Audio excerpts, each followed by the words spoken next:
వెంకటరెడ్డి కోమటిరెడ్డి గారు వచ్చి లోపల ఏ విధంగా ఉన్నారు, బ్రతికున్నారా, లేకుంటే వాళ్ళని కాపాడే ఆస్కారమైన ఉందా, బ్రతకగలుగుతారా, వాళ్ళ కుటుంబాలకు మనం సురక్షితంగా వాళ్ళని అప్పచెప్పాలి అని ఏమైనా చేయాలా, లేకుంటే వెంకటరెడ్డి కోమటిరెడ్డి గారు వచ్చి ఆ యొక్క ఏదైతే ఆ ఒక చిన్నపాటి ట్రైన్ అరేంజ్ చేశారో ట్రైన్ లోపలికి పోవడానికి ఆ రేకుని ఇట్లా బంచిక బొమ్మ అనుకుంటే ఇట్లా సౌండ్లు కొట్టుకుంటా ఇంటా ఉన్నాడు వెంకటరెడ్డి కోమటిరెడ్డి.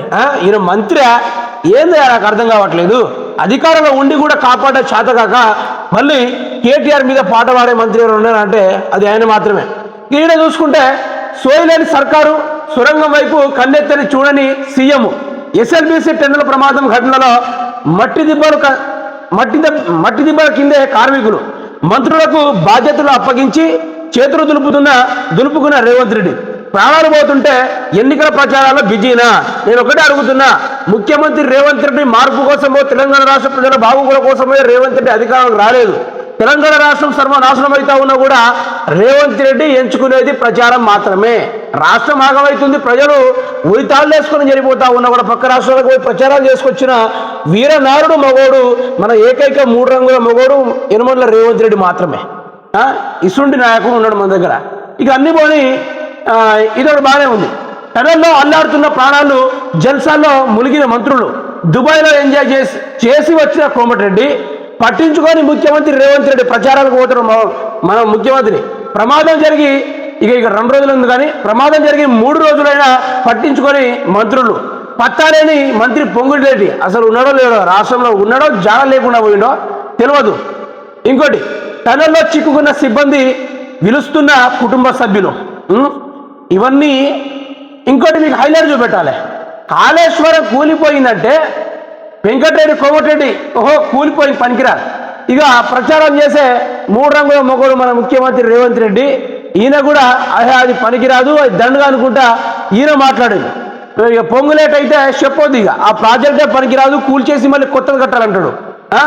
ఇక ఒకళ్ళు ఉన్నారయ్యా, మన మంత్రి సీతక్క గారు, మన ములుగు జిల్లా నాయకురాలు, పేదలంటే పడిసచ్చే మా అక్క సీతక్క గారు. ఇక ఈవిడ గారు ఒక ప్రెస్ మీట్ కూడా పెట్టలేదు.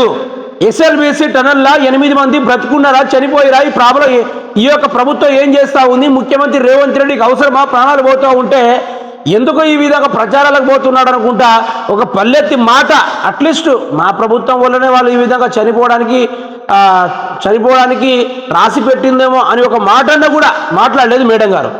తీరా చూస్తే నిన్ననే మేడం గారు ఒక గిరిజన కుటుంబాల కాడికి పోయి ఛాయ్ చేసుకుని తాగుతుంది. విచిత్రం అంట, ఇదెక్కడ విచిత్రం?